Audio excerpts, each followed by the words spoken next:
자, 오늘은 하나님의 인과 짐승의 표에 대해서 제가 말씀을 드리려고 합니다. 출애굽기를 보면은 사람들이 애굽의 수많은 신들 중에서 하나님을 한 신으로 생각을 했어요. 이스라엘 백성들조차도 하나님을 서열이 낮은 신으로 생각을 했어요. 여호와 하나님이 창조주 하나님이라면은 자신들이 이 이집트의 노예로 살아가는 것이 부당하다고 생각을 한 것이죠. 그래서 여호와 하나님이 창조주 하나님이라는 것을 가르쳐 주시기 위해서 이스라엘 백성들을 출애굽을 할 때 열 재앙을 내립니다.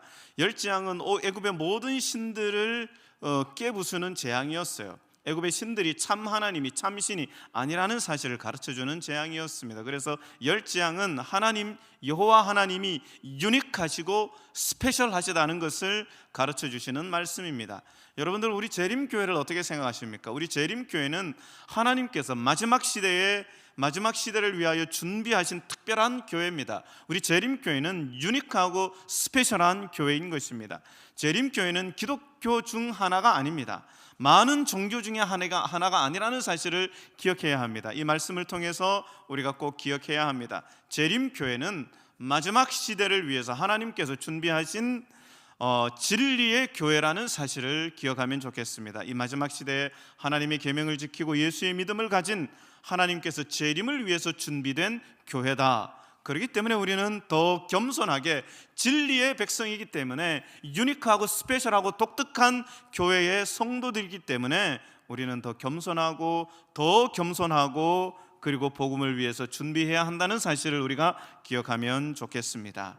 그래서 오늘 우리가 재림교회 정체성 네 번째 시간을 갖기를 원합니다. 정체성이 무엇입니까? 아이덴티티, 정체성이 무엇입니까? 너 누구냐는 거예요. 너 누구냐? 도대체 너는 누구냐? 우리의 정체는, 나는 하나님의 인과 짐승의 표 사이에서 분명하게 드러날 것입니다. 여러분, 호주 옆에 뉴칼레도니아라는 작은 프랑스 영이 있어요. 2012년도까지 수년 동안 그 옆에 샌디섬이라고 있었는데 세계 지도에 표시되어 있었어요. 그런데 이 아주 작은 섬인데, 근데 그 지도 제작자들이 위성을 통해서 그 일대를 촬영을 하게 되었어요.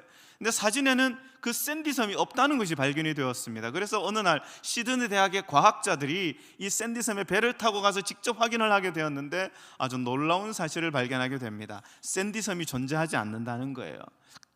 여러분, 왜 이 섬이 사라진 것일까요? 여러분, 사실은 이 샌디섬은 원래부터 존재하지 않았던 섬이었습니다. 누구의 어떤 사람의 실수로 오기하게 되었고, 그 이후로 그 오류가 계속해서 반복하면서 사람들이 믿게 된 거예요. 없는 것을 있는 것으로 믿게 된 것입니다. 여러분, 만약에 우리의 신앙에 이런 일이 일어난다면 어떻게 될까요? 하나님을 믿는 사람들이 사실이 아닌 오류를 계속해서 믿고 살아간다면 그것보다 큰 문제는 없는 것입니다. 실제로 이런 일들이 마지막 때에 하나님께서 성경을 통해서 일어날 것이라고 이야기를 했습니다. 제가 고등학교 다닐 때에 카드가 나오기 전에, 이제 막 카드가 나오려고 할 때에 뭐라고 이야기를 했는가 하면, 많은 사람들이 카드를 쓰면 안 된다라고 이야기를 했어요. 그 카드에 모든 사람들의 정보가 다 들어있기 때문에 그것은 짐승의 표가 되는데 결정적인 역할을 할 것이다 라고 그렇게 이야기를 하면서 카드를 쓰면 안 된다고 이야기를 했습니다. 여러분, 지금 혹시 카드 안 쓰시는 분 계십니까? 저도 카드를 씁니다. 저도 여기 핸드폰에 카드를 꼽아 놓고 살아갑니다. 여러분, 그리고 조금 지났을 때 베리칩에 대한 이야기가 나왔어요. 전 세계적으로 사람의 생체에 심는 베리칩, 여러분, 유발 하랄이나 빌 게이츠 같은 사람도 베리칩의 유효성에 대해서 이야기를 했죠. 많은 사람들이 미 의회 이야기를 하면서 근거 있는 이야기를 했습니다. 물론 사실이 아니었죠. 그 당시 주장은 베리칩을 인간의 몸에 심기면 그것을 통해서 모든 것을 사단이 어떻게 유용하게 관리할 것이다 라고 그렇게 이야기를 합니다. 새로운 기술이 나올 때마다 사람들은 짐승의 표에 대해서 관심을 가지고, 그리고 지금은 AI가 모든 것들을 잠식을 하고 있죠. AI가 짐승의 표가 아니냐라고 그렇게 묻는 사람들이 있습니다. 그러나 성경은 분명히 우리에게 이야기하고 있습니다. 짐승의 표는 무엇이라고요? 성경에? 여러분, 우리가 성경에서 짐승의 표가 무엇인지를 우리가 알아야 합니다.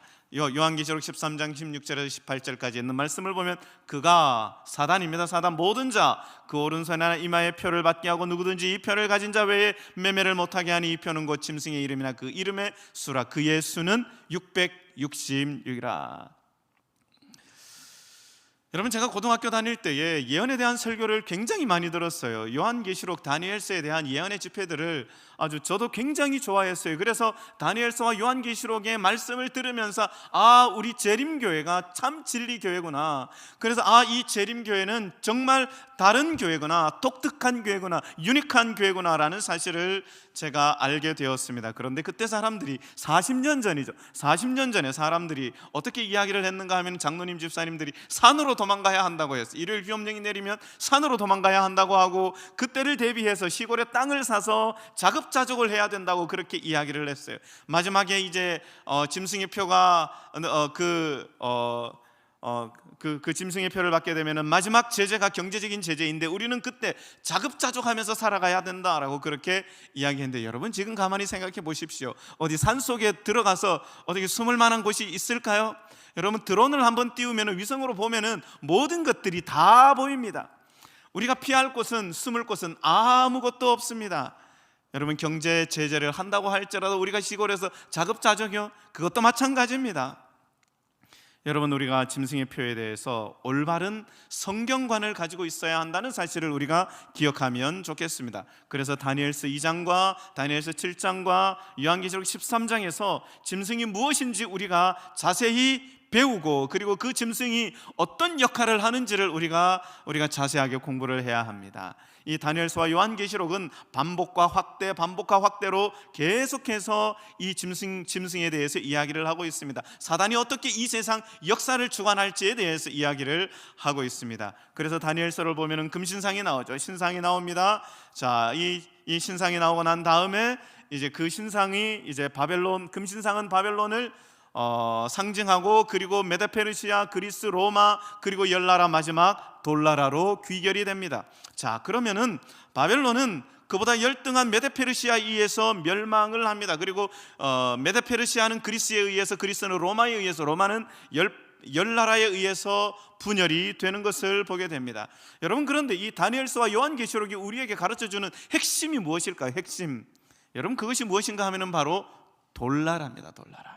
여러분, 금신상에 대해서 우리에게 가르쳐주지만은 그 금신상이 핵심이 아니고 돌나라가 핵심이라는 것입니다. 다니엘서가 마지막으로 이야기하는 것은 돌나라는 무슨 나라입니까? 반석입니다. 예수 그리스도의 나라, 하나님 나라, 영원한 나라를 이야기하는 것이죠. 하나님께서 우리에게 이런 예언을 주시는 이유가 무엇일까요? 이런 일이 일어날 때에, 이런 일이 있을 때에 어떻게 하라고요? 우리가 성경을 자세히 살펴서 우리가 예수 그리스도가 어떤 분인지를 깨닫고 믿으라는 것입니다. 그래서 다니엘 2장이 다니엘 7장에서 반복되고, 다니엘 7장이 다니엘 13장에서 계속해서 서로 다른 것으로 반복이 되면서, 그리고 계속해서 우리들에게 메시지를 던지는 것입니다.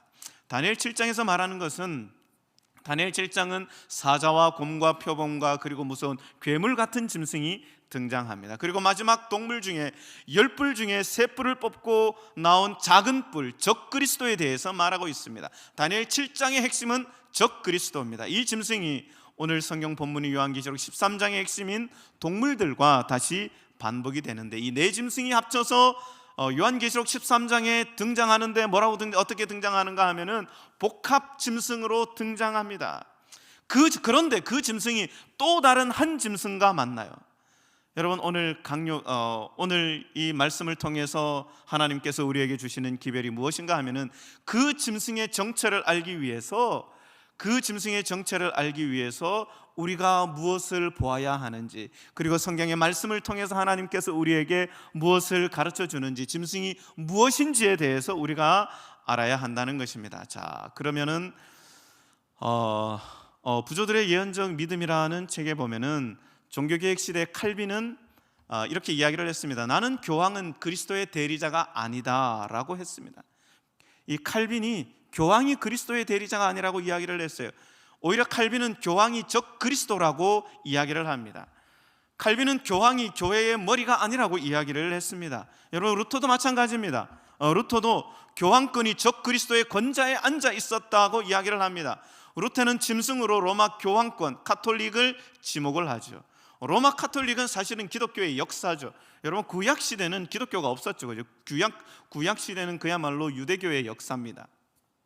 그리고 신약 시대로 넘어오면서 신약 시대는 카톨릭의 역사로 진행이 되다가 루터의 종교 개혁을 통해서 개신교의 프로테스탄트 개신교의 역사로 넘어오게 됩니다. 자, 그 뿌리에 이제 그 카톨릭의 역사가 있는데 그 부패한 역사에 대해서 성경은 이야기를 하고 있습니다. 그리고 루터 또한 성경을 출간하면서 교황을 3층 면류관을 쓰고 있는 모습으로 묘사를 합니다. 그리고 요한계시록 17장 3절에 붉은 빛을 띤 짐승을 탄 음녀로 누구를 묘사해요? 여러분, 성경에서 여자는 교회를 상징합니다. 요한계시록 17장 3절 4절에 보면 내가 보니 여자가 붉은 빛 짐승을 탔는데 그 짐승의 몸에 참난된 이름들이 가득하고 7머리와 10뿔이 있으며, 여러분, 음녀 타락한 여자는 타락한 교회를 뜻합니다. 그래서 요한계시록 17장 3절에 음녀의 모습으로 로마 카톨릭의 수장인 교황을 묘사합니다. 여러분, 사실 이 예언의 이 기별이 1800년대까지 18세기 말 19세기까지만 해도 찰스 스펄전, 그리고 무디, 그리고 허드슨 테일러, 이 모든 이 성경학자들, 그리고 대중 설교가들이 적그리스도로 누구를 지목했는가 하면 로마 카톨릭 교황을 지목하고, 그리고 학자들이 그렇게 해석을 했습니다. 그리고 그 예언을 통해서 이야기하는 결론이 무엇인가 하면은 1260년 동안 사단의 세력에 의해서 하나님의 백성들이 핍박을 받는다는 내용입니다. 다니엘서와 요한계시록에서 이미 오래전에 예언된 말씀입니다. 그래서 AD 330년 5월 11일에 로마의 수도가 로마에서 지금의 터키인 콘스탄티노플로 천도를 하게 돼요. 로마가 그 수도를 오늘의 터키 이스탄불로 옮기게 됩니다. 그 당시 지명은 비잔티움이었어요. 그러나 황제 이름이 컨스탄틴 황제였기 때문에 그 지역 이름을 컨스탄티노플이라고 그렇게 이름을 명명합니다. 여러분, 로마가 수도를 옮긴 이유가 무엇인가 하면은 아시아 세력까지, 이제는 유럽을 거의 다 정복했기 때문에 아시아 세력까지 그 세력을 확장시키려는 의도가 있었습니다. 그렇게 로마가 수도를 터키로 옮기면서 자연스럽게 로마가 둘로 나눠지는데 동쪽에 있는 로마와 서쪽에 있는 로마로 나뉘어지게 됩니다. 그래서 그 유스티니아 황제가 그 당시 교황에게 면류관을 씌워주면서 서쪽에 있는 로마를 황제가 교황이 다스리도록 했습니다. 그리고 동쪽에 있는 로마를 자기가 통치를 하죠. 그래서 동쪽에 있는 로마인 동로마는 유스티니아누스 황제가 통치를 하지만은 서쪽의 로마 서로마는 교회가 정부의 역할까지 감당하게 된 것입니다. 교황이 교회의 수장까지 왕의 역할을 하게 된 것이죠. 그럼에도 불구하고 이 교황의 통치에 항거하는 이들이 있었는데, 그들이 누구였는가 하면 다니엘서 2장에 예언된 금신상 끝에 로마가 다른 나라에 의해서 그 게라만 민족의 대이동으로 인해서 로마가 열나라로 분열이 되었을 때에 그 열나라가 현대 유럽을 이루고 있는데 그 열나라 중에 세 나라가 로마 교황의 통치를 거부하고 그리고 반기를 듭니다. 첫 번째 나라가 반달이라는 나라고, 두 번째 헤롤리, 그리고 세 번째 동고트라는 나라입니다.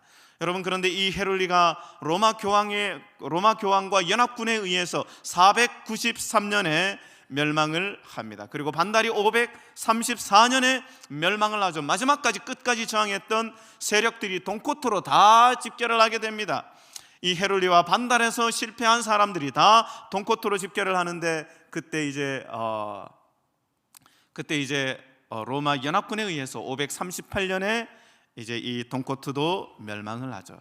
여러분, 그런데 사실은 이 동코트가 멸망하게 된 이유는 무엇인가 하면은 정치적인 이유뿐만이 아니라 종교적으로도 로마 교황을 반대했습니다. 그리고 그 당시에 삼위일체 논쟁이 역사상 아주 뜨겁게 논쟁이 대두된 그런 시대였습니다. 그래서 538년부터 로마 교황은 유럽 동쪽에 있는 현대 유럽 전체를 통치를 하게 됩니다. 그때부터 진정한 그야말로 종교 암흑기가 시작이 됩니다. 538년부터 1260년 동안 1798년까지 성경 예언에 의하면은, 요한계시록 12장 13절에 의하면은 그 여자가 광야 거기서 뱀의 낯을 피하여 한 때와 두 때와 반 때를 양육받으매라고 그렇게 성경은 이야기를 하고 있습니다. 1260년의 시작점은 동고토가 멸망한 538년이고 그 이후로 1260년이 지난 1798년에 이 1260년이 종지부를 찍게 되는데, 그러면 1798년에 어떤 일이 있었는가? 그 당시 프랑스 혁명을 통해서 르네상스 혁명이 일어난 해입니다. 여러분, 그 중세 시대에 모든 어떤 생활의 중심, 모든 사회의 중심은 신본주의였습니다. 신본주의. 그런데 르네상스 혁명을 통해서 이제 신본주의에서 인본주의로 넘어가게 됩니다. 신본주의라는 미명 아래서 로마 교황이 절대 권력을 사용을 했고, 신본주의 사회에서 이 로마 교황권이 정말 많은 사람들을 핍박하고 많은 사람들을 죽이게 되었어요. 그래서 사람들이 신을 배척하고 그 당시에 태동한 것이 무엇인가 하면 무신론주의, 공산주의, 이런 것들이 이제 급속하게 이렇게 대두되고 사람들에게 신속하게 퍼지게 되는 것입니다. 진화론도 마찬가지입니다. 그래서 그런 어떤 일이 있을 때에 프랑스의 르네상스 혁명이 있기 바로 전해인 1797년도 12월에 유명한 나폴레옹의 형님인 보나파테르가 프랑스 대사로 로마에 가게 됩니다. 그 크리스마스에 공화당 파티를 아주 성대한 규모로 주최하게 되는데, 많은 사람들이 그곳에서 파티를 즐기고 술 취한 군중들이 거리로 쏟아져 나올 때 그 군중들을 진압하기 위해서 피우스 6세가 군대를 보냅니다. 그 술 취한 군중들을 진압하는 과정에서 교황의 군대가 프랑스의 사령관인 주포트를 실수로 죽여요. 여러분, 정말 이 세상의 역사는 실수를 통해서 어마어마한 일들이 진행이 된 것을 역사를 통해서 알 수 있습니다. 이 로마 교황이 무너진 것도 실수로 주포트를 죽였기 때문에, 그래서 나폴레옹이 화가 났어요. 이듬해인 1798년 2월 11일에 정시에 베르티에 장군이 지휘하는 그 프랑스 군대가 로마에 입성해서 무력으로 로마 주교를, 그리고 교황 피우스 6세를 진압하고 포로로 잡아서 옥에 가두고 그곳에서 피우스 6세가 교황이 옥사하게 됩니다. 그러면서 가톨릭 교회의 모든 재산을 다 압수하게 돼요. 성경에서 예언된 1260년의 중세 암흑기가 막을 내린 것입니다. 로마 교황의 통치가 맞춰지게 된 것입니다. 여러분, 1260년의 특징이 무엇인지 아십니까? 적그리스도가 집권하는 시기임과 동시에 적그리스도가 하는 가장 중요한 일 중에 하나가 무엇인가 하면은 그리스도인을 핍박하는 것이었습니다. 실제로 로마 역사 기록에 의하면은 중세 1260년 동안 중세시대 유럽에서 5천만 명 이상의 성도들이 로마 교황의 핍박으로 인하여 피 흘리며 죽어갔다고 기록을 하고 있습니다. 어마어마한 일입니다. 5천만 명, 우리 대한민국 인구 전체가 중세 암흑기 시대에 사라진 것입니다. 그리고 또 다른 예언이 있습니다. 요한계시록 12장 15절에 보면 여자의 뒤에서 뱀이 그 입으로 물을 강같이 토하여 여자를 물에 떠내려가게 하려 하되, 여자의 뒤에서, 교회의 뒤에서 뱀이 그 입으로 물을 강같이 토하게 합니다. 그래서 여자를 물에서 떠내려가게 한다는 것입니다. 그것은 여자를 구해낸다는 것이죠. 피할 길을 낸다는 것인데, 땅이 여자를 돕는다는 것입니다. 땅이 교회를 돕는다는 것이죠. 자, 그러면은 이 말의 의미가 무엇인가 하면은, 성경에서 물과 바다는 사람들이 많이 사는 곳을 상징적으로 묘사합니다. 그리고 그와 반대되는 개념인 땅은 사람들이 많이 살지 않는 곳을 이야기를 합니다. 여러분, 그 당시에 사람들이 많이 살았던 유럽에서 핍박을 받아서 하나님의 백성들이 사람들이 많이 살지 않는 곳으로 간 곳이 어디입니까? 여러분, 그 당시에 핍박받던 그리스도인들이, 유럽에서 핍박받던 그리스도인들이 신대륙을 향해서 떠나가는데, 여러분들이 잘 아시는 것처럼 미국을 발견하게 되죠. 미국은 청교도인들이 세운 나라입니다. 유럽에서 미국으로 건너온 그 미국은 그야말로 신세계였습니다. 교황의 핍박을 피해서 종교의 자유를 찾아서 신대륙에 정착한 청교도들이 세운 땅이었기 때문에 자유의 땅이었고 기회의 땅이었습니다.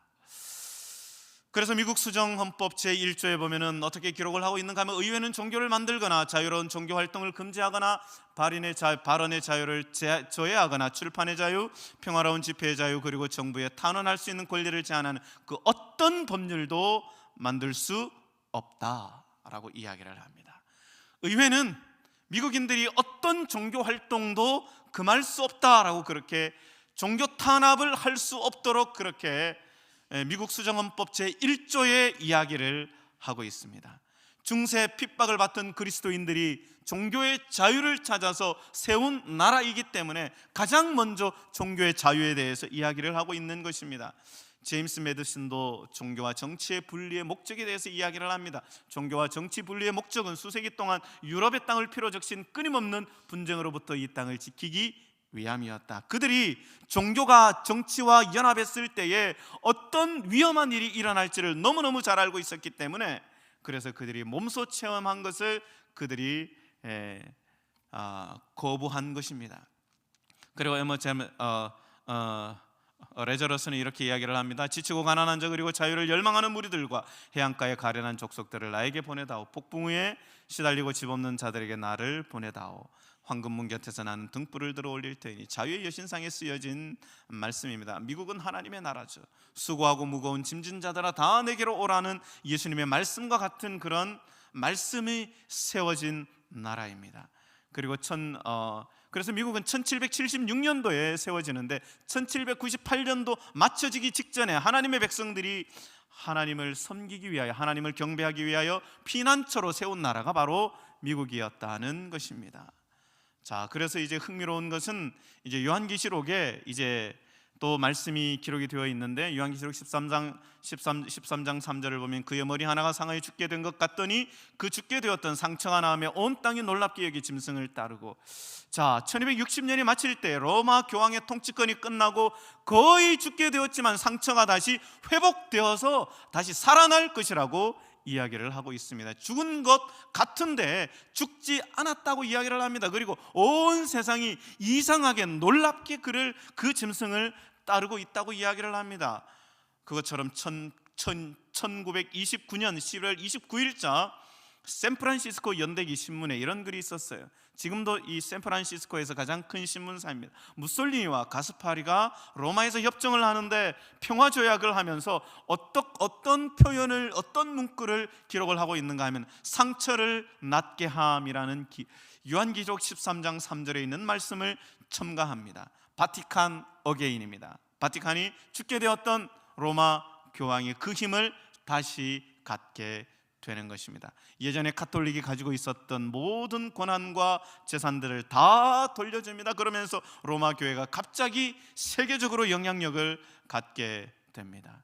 여러 로마에 있는 비잔틴은 독립국가입니다. 인구는 800명밖에 되지 않는데 세계 주요 나라 국가들 84개의 대사관이 있는 나라입니다. 세계에서 가장 유명한 나라이고요, 행정과 사법권을 가지고 있고 전자우편 시스템을 가지고 있는 나라입니다. 흥미롭게 전 세계에서 와인을 가장 많이 1인당 국민 대비 와인을 가장 많이 소비하는 나라로도 알려져 있습니다. 자, 그런데 그런 나라가 성경에 예언된 그대로 상처가 낫다라고 이야기를 하면서 온 세상이 이 짐승을 놀랍게 따르고 있다고 이야기를 합니다. 1998년 강생의 신비라는 교황이 칙서를 내리는데, 여러분 예전에 과거에 로마는 면죄부를 팔았던 그런 전력이 있습니다.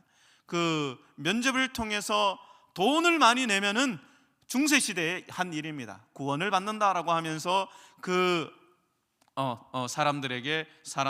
백성들을 현혹하는 일이 있었죠. 그런데 그 관행을, 면죄부의 그 관행을 다시 재현하겠다는 것입니다. 로마 교황은 그야말로 어디에 가나 정말 이상할이 많지 최고의 대우를 받고, 어떤 영화 배우나 어떤 유명한 가수보다도 훨씬 더 인기가 좋습니다. 미국 대통령보다가 훨씬 더 인기가 좋아요. 가는 곳마다 슈퍼스타의 대접을 받습니다. 요한계시록 13장의 예언이 실제로 이루어지고 있습니다. 1798년에 강제로 끌어내려지고 감옥에 갇히고, 그리고 정말 모든 권한이 그리고 모든 재산이 다 몰수되었는데도 불구하고 불과 100년이 채 지난 이후에 어떻게 돼요? 200년도 되지 않았을 때에 로마 교황권이 다시 회복이 됩니다. 왜 그랬을까요? 성경이 그렇게 예언하고 있기 때문에 그렇습니다. 그리고 성경은 이 짐승이 이후에 어떤 일을 할지에 대해서도 이야기를 합니다. 요한계시록 13장 11절에서 12절에 있는 말씀을 보면 내가 보면 또 다른 짐승이 땅에서 올라오니 어린 양같이 두 뿔이 있고 용처럼 말을 하더라. 그리고 색깔이 있는 글씨입니다. 짐승에게 경배하니. 여러분, 모든 사람들이 짐승에게 경배한다고 이야기를 하고 있습니다. 성경의 주제가 대쟁투입니다. 그 대쟁투의 핵심은 무엇인가 하면은 경배예요. 경배. 하나님을 경배할 것인가, 짐승을 경배할 것인가, 하나님의 인을 받을 것인가, 짐승의 표를 받을 것인가. 성경 전체의 주제, 하늘에서의 전쟁의 주제, 오늘 우리의 삶 속에서의 이 대쟁투의, 우리 마음속의 대쟁투의 주제도 무엇인가 하면 하나님을 경배할 것인가, 사단을 경배할 것인가의 주제라는 사실입니다. 그래서 첫째 짐승이 자기 스스로는 할 수 없기 때문에 두 번째 짐승에게 도움을 요청합니다. 두 번째 짐승에게 그래서 두 번째 짐승이 첫째 짐승을 도와서 인류로 하여금 땅과 땅에 사는 모든 자들로 하여금 이 짐승에게, 첫째 짐승에게 경배하도록 강요합니다. 여러분, 그렇게 하지 않으면, 경배하지 않으면, 짐승에게 경배하지 않으면 매매를 할 수가 없습니다. 경배하지 않으면 장사를 할 수 없고, 주유소도 갈 수 없고, 마트에 가서 물건을 살 수도 없고, 여러분, 우리가 은행의 계좌도 마음대로 할 수 없습니다. 그것이 바로 경배의 문제입니다. 자, 그래서 첫 번째 짐승을 돕기 위해서 두 번째 짐승이 등장하는데, 이 두 번째 짐승은 신대륙에서 올라왔다고 이야기합니다. 성경은 어린 양 같다고 이야기를 해요. 그런데 기독교 국가라고 이야기를 합니다. 두 뿔이 있는데 기독교 국가인데 말은 용처럼 한다고 이야기를 해요. 성경에서 용은 사단입니다. 아주 흥미로운 국가인데 하나님을 믿는 국가입니다. 땅과 땅에 사는 자들이 이 부분의 짐승의 표에서 정말 핵심인데, 짐승의 표에서 가장 핵심은 경배입니다. 경배. 누구에게 경배할 것인가. 여러분, 그래서 요한계시록 13장에 있는 말씀을 통해서 둘째 짐승과 미국의 특징을 보면은 너무너무 이렇게 정확하게 맞닿아 있는 것을 보게 됩니다. 신대륙에서 등장하고 어린 양 같고, 그리고 뿔에 면류관이 없고, 이 미국은 중세 끝에 등장하고 기독교 국가이고 왕이 없는 공화국이고 청교조들의 피난처가 됩니다. 그래서 뉴스위크에서는 이렇게 이야기를 합니다. 미국을 신로마라고 이야기를 합니다. 미국을 팔레스타인 리더 아라파트는 미국을 신로마라고 정의를 한다. 많은 사람들이 이야기를 해요. 지금은 아마 그렇게 이야기하지 않는 것 같은데, 몇 년 전만 해도 중국이 한참 막 이렇게 부상을 할 때 중국이 세상을 크게 움직일 것이다, 미국을 대항할 것이다 라고 그렇게 이야기를 했는데, 여러분, 요즘 그렇게 이야기하는 사람은 많이 없는 것 같아요. 여러분, 성경은 중국을 이야기하지 않았어요. 미국을 이야기를 하고 있습니다. 미국을 통해서 온 세상이 이 미국의 영향권 아래에 있을 것이라고 이야기를 합니다. 한때 일본이 미국보다가 1인당 국민소득이 더 높을 때가 있었어요. 그럴 때 일본이 호언장담을 하면서 미국을 향해서 뭐라고 이야기를 했는가 하면, 우리가 너희들보다가 낫다라고 그렇게 이야기를 했어요. 그랬을 때에 미국이 어떻게 되는가 하면, 어떻게 했는가, 요놈 봐라 하면서 탁 쳐버리니까 그때부터 일본이 잃어버린 30년, 잃어버린 40년, 이렇게 일본에게 어려움이 찾아왔습니다. 여러분, 미국을 대항할 나라는 이 세상에 아무도 없습니다. 여러분, 유럽이 연합해서 미국을 대항할 것 같죠? 여러분, 게임도 안 됩니다.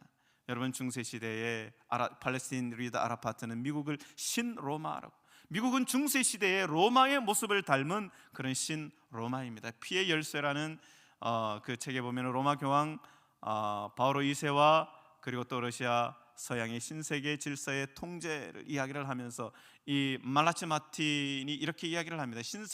신세계 질서의 통제라는 거창한 제목으로 로마 카톨릭이 지배하는 세상을 만들기 위해 어떤 일들이 벌어지고 있는가를 이야기를 합니다. 자, 그런데 새로운 질서를 만들기 위해서 두 가지 장애물이 있었는데, 첫 번째는 공산주의였고, 세 번째는 서양의 종교 자유 제정의 분리 문제였습니다. 그런데 흥미로운 것은 우리가 잘 알듯이 1989년에 소련이 갑자기 붕괴가 되죠. 여러분, 이 소련이 붕괴가 된 것에 대해서 리더스 다이제스트는 이렇게 이야기를 합니다. 1981년에 공산당은 또 다른 충격을 받았다. 회유체계하는 강경 정책을 누가 펼쳤다고요? 로널드 레이건이 펼칩니다. 로마 교황권과 완벽한 파트너십을 통해서, 이 사실 바티칸과 미국은 동맹하기 어려운 나라죠. 미국이 어떻게 세워진 나라입니까? 로마 교황권을 피해서 도망가서 세운 나라가 바로 미국입니다. 그러면 미국은 로마 교황권을 대항을 해야 맞는데 지금 로마 교황권과 손을 잡고 어떻게 하고 있어요? 이 서방 세계를 압박하고 있다는 것입니다. 그래서 1982년에 7월에 레이건과 교황이 비밀리에 만납니다. 그리고 비밀 동맹을 하면서 소련을 물어뜯기 위해서 전략을 논의합니다. 그래서 동구권 내부에 누군가가 필요했고 그 한 사람을 찾는데 그 한 사람이 누구였는가 하면 폴란드의 바벤사입니다. 이 바벤사는 나중에 폴란드의 대통령이 되고 그리고 나중에 노벨 평화상까지 탄 사람입니다. 그래서 이 사람을 통해서 공산권이 무너지는 것을 보게 됩니다. 여러분, 그래서 리더스 다이제스트에 보면은 교황의 지원으로 자유연대 노조가 결성이 되었고 소련군이 이 연대를 무력으로 압박하자 요한 바오로 2세는 본인이 직접 폴란드로 가겠다고 메시지를 전했다. 만약에 소련이 폴란드에 쳐들어오면은 교황 요한 바오로 2세가 온몸으로 자기가 맡겠다라고 그렇게 이야기를 했습니다. 그렇게 해서 소련의 공산주의가 무너지게 되었습니다. 1992년 2월 24일자 타임즈의 헤드라인 기사가 이렇게 기록이 되어 있습니다. 레이건과 교황은 어떻게 공모하여 폴란드의 자유연대 노조를 지원하고 공산주의의 종말을 앞당겼는가라고 이야기를 하고 있습니다.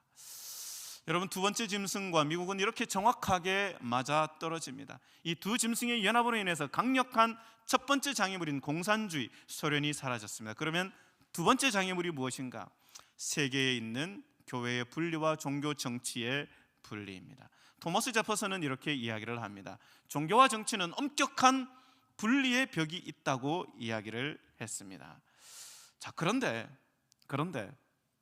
요한계시록 13장 15절에서 17절까지 보면은 그가 권세를 받아 그 짐승의 우상에게 생기를 주어 그 짐승의 우상으로 말하게 하고 또 짐승의 우상에게 경배하지 아니하는 자는 몇이든지 다 죽이게 하더라. 그가 모든 자 곧 작은 자나.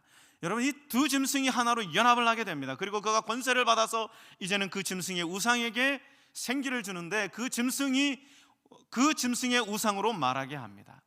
여러분, 그리고 그 짐승의 우상에게 경배하지 않는 자는 짐승의 표를 받는다는 것이 바로 이것이 핵심입니다. 표를 받지 않으면은 매매를 못하게 되어 있습니다. 그래서 매매를 하지 못한다는 것은 어떤 의미가 있는 것일까요? 여러분, 그리고 하나님은 이 짐승의 표에 반대해서 이 매매를 하지 못하면 먹고 살 수가 없죠, 그죠? 먹고 살 수가 없어요.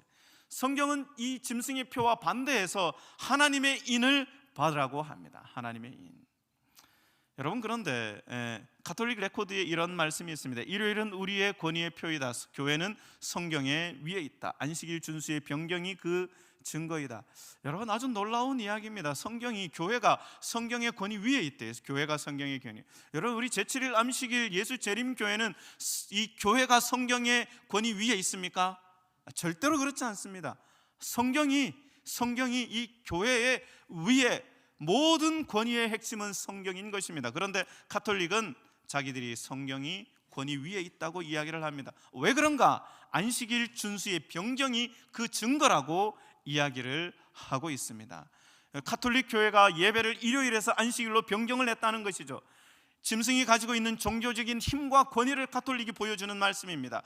주님의 부활을 기념하기 위해서 안식일을 일요일로 옮긴 것이 아니라 개신교인들이 말하는 일요일을 지키는 것이 짐승의 권위의 경의를 표하는 것이라는 사실을 이야기하고 있습니다. 십계명은 분명히 안식일을 기억하여 거룩히 지키라고 이야기합니다. 그러나 가톨릭은 일요일을 거룩히 지키라고 하는데 그 이유는 자기들이 성경보다 그 권위 위에 있기 때문에, 자기들이 일요일을 거룩하게 만들었기 때문에, 그래서 일요일을 거룩하게 지키라는 것입니다. 그래서 짐승에 경배하는 것이 666인데 짐승의 표인데 그 반대되는 개념이 하나님의 인입니다. 요한계시록 13장에서는 짐승의 표에 대해서 이야기하고 요한계시록 14장에서는 14만 4천에 대해서 이야기를 합니다. 여러분 14만 4천의 특징이 무엇인지 아십니까? 14만 4천의 특징은 짐승의 표를 받지 않고 끝까지 살아서 부활하여 하늘에 들어갈 사람을 말합니다. 14만 4천인의 특징은 그 이마에 어린 양의 이름과 하나님 아버지의 이름이 있는 사람입니다. 짐승의 표가 없는 사람들이죠. 짐승의 표에 대해서 우리가 명확하게 우리가 잘 이해하기 위해서는 우리가 하나님의 인에 대해서 더 우리가 잘 배워야 합니다. 여러분, 하나님의 인은 여러분 창세기 2장 1절에서 3절까지 있는 말씀을 보면은 일곱째 날에 하나님께서 안식일을 복되게 하셨다고 성경은 이야기하고 있습니다. 모든 창조하신 그 일을 마치고 일곱째 날에 하나님께서 쉬셨습니다. 7이라는 숫자는 완전한 하나님의 숫자인 것입니다. 그래서 그 안식일에 쉬신 이유는 무엇인가 하면은 하나님께서 창조하신 목적과도 같은 것입니다. 사람이 행복하게 이 땅에서 하나님과 함께 살아가기를 원하시는 것이죠. 그래서 안식일은 우리가 행복해지는 날이고, 왜 행복해지는가? 하나님을 만나기 때문에 하나님을 만나는 날이고, 그리고 그 하나님을 만나서 행복하게 보내는 것이 바로 안식일의 목적이라는 사실을 우리가 기억하면 좋겠습니다. 그래서 창조의 목적이 각인되어 있는 날이 바로 안식일인 것입니다. 그렇기 때문에 하나님께서 안식일을 기억하여 거룩히 지키라고 하신 것입니다. 그래서 이제 하나님은 안식일을 특별한 날로 구별하시고 기억하시고 예배하라고 하셨기 때문에 오늘 우리가 이 안식일에 교회에 와서 예배를 드리는 것이기 때문에 예배를 드리는 것입니다. 그리고 안식일은 에스겔 20장 20절에 보면은 너와 나 사이의 표징이 되겠다고 말씀을 하고 있습니다. 분명히 하나님께서 안식일은 하나님과 우리 사이의 표징이라고 말씀을 하고 있습니다. 그래서 사단이 가장 싫어하는 게 뭐예요? 사단이 하나님을 경배하는 것을 싫어하고 하나님과 반대되는 일을 하는 것을 사단이 좋아합니다. 그렇기 때문에 안식일을 기억하여 예배를 드리는 것은 사단이 너무너무 싫어하는 것이죠. 그렇기 때문에 우리가 안식일을 우리가 거룩히 구별하여 지키는 것입니다. 자, 그래서 이 가톨릭 교회에서 이렇게 이야기를 합니다. 주님의 부활을 기념하여 안식일을 일요일로 옮긴 것은 가톨릭 교회였다. 그러므로 개신교도들이 일요일을 지키는 가톨릭 교회 구원에 대한 경의를 표하는 것이다. 개신교인들이 여러분, 그래서 이제 제가 가끔 일요일 교회 목사님들의 설교를 들어보고 일요일 교회 목사님들이 쓰신 책들을 보면은 일요일을 지키는 이유가 다 달라요. 우리 재림교회는 누구든지 똑같이 안식일을 지키는 이유가 똑같습니다. 누구든지 똑같아요. 안식일은 하나님께서 창조의 기념일로 우리에게 주신 하나님의 거룩한 날이기 때문에 우리가 안식일을 지킨다는, 누구라도 재림교인들은 누구나 다 장로님이건 집사님이건 목회자든 다 똑같은데, 제가 일요일교회 목사님들이 하신 설교를 보면은 어떤 분은 부활의 날을 기념해서 지킨다고 하고, 어떤 날은 그냥 뭐 일주일 중에 한 날 좋은 날 택해서 하는데 그냥 일요일이 좋아서 한다고 하고, 또 어떤 날은 주의 날이라고 이야기를 하기도 하고, 어떤 날은 어떤 분은 부활이라고 이야기를 하고, 여러 다양한 이유가 크게 종합적으로 하면 한 서너 가지가 있습니다. 서너 가지로 이야기가 다 달라요. 여러분, 그런데 우리 재림교회는 안식일을 지키는 부분에 있어서 모두가 다 한 목소리로 이야기해요. 왜 그래요? 성경이 그렇게 우리에게 이야기하고 있기 때문에 그래요. 성경의 진리이기 때문에 그렇다는 것입니다. 그러나 사람들이, 일요일 교인들이 가톨릭이 일요일을 변경했다는 것은 사람들이 잘 몰라요. 그렇기 때문에, 그러나 가톨릭은 분명하게 이야기합니다. 일요일은 우리의 권위의 표이다. 교회는 성경 위에 있다. 안식일 준수의 변경이 그 증거다라고 그렇게 가톨릭 레코드에서 분명하게 이야기를 하고 있습니다. 놀랍지 않습니까? 그리고 또 가톨릭 교회가 예배일을 안식일에서 일요일로 변경하였다. 이는 교황이 가지는 종교적인 힘과 권위를 보여주는 표이다라고 그렇게까지 이야기를 하고 있어요. 내가 바꿨다는 거죠. 내가 내 마음대로, 가톨릭이 뭐라고 이야기하는 건 내가 내 마음대로 바꿨다. 가톨릭이 성경 위에 있다라고 얘기하는 것입니다. 내가 하나님보다 더 위대하다. 내가 하나님 위에 있다라고 이야기하는 것입니다. 하나님 말씀 들을 필요 없고 나를 따르라는 것이죠. 그 권위와 상징이 바로 일요일 준수라는 것입니다. 흥미로운 것은 워싱턴 포스트지에 2014년 10월 28일자로 프란치스코 교황은 진화와 빅뱅을 지지한다라고 그렇게 이야기를 했습니다. 여러분, 진화와 창조는 결코 합해질 수가 없는 내용인데, 여러분, 진화와 창조는 충돌을 할 수밖에 없습니다. 그런데 로마 교황은 진화와 빅뱅을 지지한다고 이야기를 합니다. 여러분, 가톨릭 백과사전에 보면은 우리는 창세기를 문자적으로 해석하면 안 된다라고 그렇게 이야기를 합니다. 태초에 하나님이 천지를 창조하시니라는 이 말씀을 문자적으로 믿지 않는다는 것을 이야기를 하고 있습니다. 그러니까 안식일을 인정하지 못하는 것입니다. 그러니까 안식일을 인정하지 못하고 안식일을 자기 마음대로 그렇게 일요일로 변경시킬 수 있는 것입니다. 그러나 성경은 출애굽기 20장 8절에서 11절까지 보면은 안식일을 기억하여 거룩하게 지키라라고 그렇게 말씀을 하고 있습니다. 안식일 계명에 모든 것들이 다 들어있는 것입니다. 안식일이 하나님의 표가 되는 것입니다. 누구에게 경배를 드릴 것인가? 하나님의 인을 받을 것인가? 짐승의 표를 받을 것인가? 여러분, 그런데 옛날에도 마찬가지고 지금도 마찬가지예요. 옛날에 소빙하기가 있었고, 소빙하기가 있을 때 굉장한 기근이 있었대요. 전염병으로 페스트가 있을 때 수천만 명의 사람들이 죽었습니다. 그리고 100년 전쟁이 있을 때, 여러분, 이런 일들이 있을 때에, 사회적으로 혼란하고 나라적으로 혼란할 때에 여러분, 세상이 어떤 일이 있는가 하면은 세상에는 희생양이 필요해요. 여러분, 그런데 희생양이 필요하기 전에 가장 먼저 세상이 어수선하고 혼란하면은 누구에게 가장 먼저 화살이 가는지 아세요? 리더, 지도자에게 화살이 갑니다. 대통령, 교황에게. 그러면 이제 그 당시에 중세 시대는 리더가 교황이니까 교황에게 무엇이 필요해요? 자기의 잘못과 자기의 죄책을 다른 곳으로 돌리기 위해서, 로마가 네로 시대 때 어떤 일이 있었어요? 기독교를 모든 방화나 그런 어떤 여러 가지 사회적인 문제가 있었을 때에 그 모든 문제의 원인을 기독교로 돌렸을 때 어마어마한 기독교 핍박이 있었잖아요. 그것처럼 중세 시대도 마찬가지예요. 이런 소빙하기, 전염병, 전쟁이 있었을 때에 이 정말 사회적으로 혼란하고 모든 사람들이 국가를 비난하고 교황을 비난할 때 교황에게는 하나의 뭐가 필요했어요?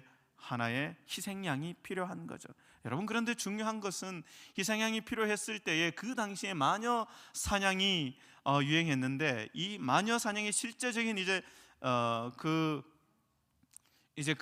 내용을 보게 되면은 이제 어떤 내용이 있는가 하면은, 그 당시에 로마 교황이 교령을 내리고 황제가 서명을 하면서 마녀 사냥을 하게 되었는데, 여러분, 그런데 이 마녀들의 집회에 대한 책이 있고 그 책에 이야기가 나오는데, 이 마녀들이 이제 집회를 갔습니다. 그 다음 날 누구를 죽일지, 누구에게 화살을 쏠지, 누구에게 묘약을 뿌릴지에 대한 집회가 있는데, 그 마녀들의 모인 이름이 무엇인지 아세요? 마녀들이 모인 그 단체의 이름이 있는데, 그 모인 이름이 무엇인가 하면은 안식일이라는 것입니다. 안식일. 1669년 중세 시대에도 안식일을 지키는 사람들이 있었어요. 소수의 사람들이 안식일을 지키면서 하나님 말씀을 준수하면서 살아가는 그런 사람들이 있었는데, 그 사람들이 소수의 사람들이었기 때문에 로마 교황권에서 그 사람들을 마녀 사냥식으로 어떻게 해요? 희생양이 필요한 거예요. 희생양이. 그 사람들을 마녀로 사냥하고 죽였다는 것입니다. 그때도 중세 시대 때에도 안식일을 지키는 사람들이 그렇게 희생하며 그렇게 하나님의 말씀을 지킨다는 이유로 어려움을 당한 것을 보게 됩니다. 실제로 AD 364년 라오디게아 종교회의 때 안식일을 지키면 그리스도의 저주를 받을 것이라고 이야기를 했습니다. 나중에 칙령이 발령이 되고, 그리고 시간이 흐르면서 안식일을 지키면 마녀라고 그렇게 점점 더 확대하게 되죠. 그렇기 때문에 모든 재앙이 내렸을 때, 빙하기가 오고 역병이 오고 전쟁이 일어났을 때, 누군가 하나 희생양이 필요할 때에 그 희생양이 누구였는가 하면 하나님의 말씀을 지키고 창조주 안식일을 지키는 신실한 그리스도인들, 안식일을 지키는 사람들이 바로 희생양이었다는 것입니다. 그것이 바로 뭐예요? 짐승의 표인 것입니다. 요한계시록의 주제는, 성경 창세기부터 요한계시록까지의 주제는 누구에게 경배할 것인가의 주제입니다. 그렇기 때문에 그리스도인들은 일요일을 의무적으로 거룩하게 지키도록 하는 법령을 시행하도록 할 것이다. 그러나 우리를 십자가에 못 박으라, 우리를 고문하라, 우리를 저주하라, 우리를 멸하라. 그러나 그대들의 잔인함 아무도 이루지 못할 것이다. 우리가 베어 버림을 당하면 당할수록 우리의 수는 그만큼 더 늘어날 것이다. 왜냐하면 순교자들의 피는 교회의 씨앗이기 때문에 그렇다. 여러분, 중세 시대에 수많은 그리스도인들이 핍박으로 죽어갔습니다. 그러나 그럼에도 불구하고 순교자들의 피가 교회의 씨앗이 되어서 점점 더 어떻게 하나님의 말씀을 따르고 믿음을 지키는 사람들이 점점 더 늘어나게 되었습니다. 순교자들이 한 명 순교할 때마다 그것이 또 다른 씨앗이 되어서 한 명의 순교로 인해서 20명의 사람들이 하나님 앞으로 인도되는 일이 있었다는 사실을 보게 됩니다. 여러분, 이제 제가 이제 시간이 많이 지났어요. 이제 예언 설교를 하니까, 이 정체성에 대해서 설교를 하니까 할 이야기가 많아요. 제가 중간중간에 많이 뛰어먹습니다. 많이 뛰어넘고 이렇게 하는데도 내용이 많아요. 이제 마무리 예화하고 마무리하도록 하겠습니다. 2011년도 3월달에 동일본 대지진이 있었습니다. 이 지진으로 15만 명이 죽죠. 이와테 현에만 해도 8천 명의 사망자와 실종자가 있었습니다. 한 마을에 기적이 일어났는데 후다이 마을이라는 곳에 3천 명이 사는 마을인데 전원이 생존합니다. 아무도 피해를 입지 않았어요. 그런데 그 마을 바로 옆에 미와코라는 마을만 해도 수백 명이 다 몰살을 당했어요. 그런데 후다이 이 마을만 보존이 됩니다. 왜 그런가 이제 알아봤더니 1896년에 100년 전에 이 마을에 15m의 쓰나미가 있었어요. 그때 1000명이 사망을 했습니다. 그리고 1933년도에 대형 쓰나미가 와서 그 마을에 600명이 죽었어요. 그래서 그 당시 생존했던 한 아주 꼬마였던 와무라라는 사람이 나중에 커서 그 마을에 이장이 되는데, 이 사람이 이제 2번의 참상을 겪고 난 다음에 이제 이 마을 사람들에게 이제 호소를 합니다. 우리가 이제 그런 일이 있을 때 우리가 살아야 되니까 그래도 최소한 한 15m 정도의 이 방조제 수문은 건설해야 된다라고 이야기를 합니다. 그야말로 만리장성 같은 그런 어떤 성을 세우는 것과 같은 것입니다. 15m 하면 어마어마한 높이입니다. 이 막대한 예산이 필요되었기 때문에 정부와 지자체와 주민들을 설득하는 것이 쉽지 않았어요. 그러나 20년이 지난 후에 500억을 들여서 3,000명이 사는 마을에 500억을 들여서 초대형 방파제를 1984년에 만들게 됩니다. 그리고 난 다음에 13년 후에 이 촌장이 죽게 되죠. 이 촌장이 죽을 때만 해도 사람들이 고집쟁이 영감이라고 하고 또 그리 시나만 그 나라에서도만 쓸데없는 일을 한다고 그렇게 이야기를 했는데, 그 촌장이 죽고 난 14년 후에 어떤 일이 있었는가 하면 제가 지금 말씀드린 대로 동일본에 대지진이 일어나서 초대형 쓰나미가 왔는데 그로 인해서 15만 명 이상이 사망을 하죠. 그런데 3,000명이 살고 있는 이 조그만 후다이 마을은 단 한 명도 사상당하지 않고 죽지 않고 생존을 합니다. 그리고 그곳에 한 주민이 인터뷰를 하면서 이렇게 이야기합니다. 우리는 실제로 신발 하나 물에 젖지 않았다라고 이야기를 합니다. 여러분, 마지막 시대에 짐승의 환란이, 짐승의 표가, 핍박의 쓰나미가 우리를 덮칠 것이라고 예언을 합니다. 여러분, 지금 하늘을 한번 보시기 바랍니다. 여러분, 하늘을 보면 어떤 징조가 있나요? 아무런 징조가 없습니다. 그러나 우리가 반드시 기억해야 할 것이 무엇인가 하면 하나님께서 예언하신 이 말씀은 반드시 이루어진다는 것입니다. 그러나 하나님께서 우리의 산성이 되시고 우리의 방패가 되실 것입니다. 환난 날에 우리의 방패가 피난처가 되실 것입니다. 사람들이 우리의 신앙을 비웃을지 몰라요. 예수의 재림이 어디에 있을 거냐고 이야기를 합니다. 마지막 환난이 어떻게 이루어질 거냐고 이야기를 합니다. 그러나 성경은 분명하게, 예언은 우리에게 분명하게 이야기를 하고 있습니다. 그 예언의 말씀을 우리가 오늘 믿음으로 확신하게 되기를 간절히 소망합니다. 이 마지막 시대에 우리가 흔들리지 않고 하나님께로 둔 우리의 믿음이 바로 선다면은 우리가 하나님께서 우리의 방파제가 되고 하나님께서 우리가 피난처가 되어 주시겠다고 이야기를 합니다. 주는 나의 산성이시며 나의 환난 날의 피난처이시미로다. 요한계시록 15장 2절에 또 내가 보니 불이 섞인 유리바다 같은 것이 있고 짐승과 그의 우상과 그의 이름의 수를 이기고 벗어난 자들이 유리바닷가에 서서 하나님의 검은 고를 가지고, 여러분, 유리바닷가에서 우리가 하나님을 찬양하게 될 것입니다. 그날 우리가 유리바닷가에 서서 우리가 하나님을 찬양하고 어린 양의 노래와 모세의 노래를 부르게 될 것입니다. 그 바닷가에 우리 모두가 서게 되기를 간절히 소망합니다. 예수 구주를 내 마음의 구주로 영접해서 짐승의 환난을 이기고 유리바닷가에 서서 예수님을 영접해서 주님의 이름으로 우리가 어린 양의 노래 또 모세의 노래를 부르며 찬양하는 그는 우리 모든 우리 믿음의 성도들 되기를 바라면서 오늘 말씀을 줄입니다.